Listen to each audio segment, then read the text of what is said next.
Module 1, Lecture A, Introduction to the Course.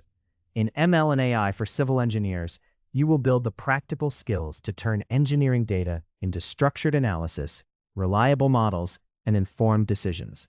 The course begins with the essentials: writing clear Python functions, organizing measurements and records, working with CSV files, and recognizing how civil engineering data appears as tables, time series, spatial grids, and image-like arrays.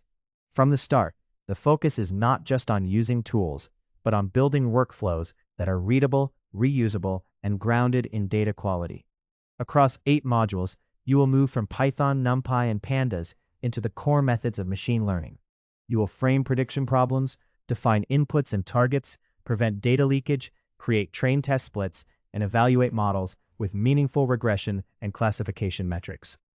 You will implement linear regression, logistic regression, k-nearest neighbors, decision trees, clustering, time series baselines, neural networks, and convolutional concepts, while learning how scaling, residuals, confusion matrices, loss curves, validation results, and diagnostic plots help you judge whether a model is actually trustworthy.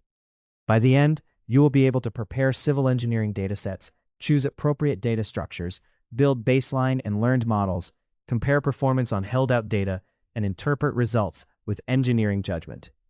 You will also understand how image data, neural networks, uncertainty, monitoring, bias, drift, thresholds, and human oversight fit into safety-critical deployment decisions.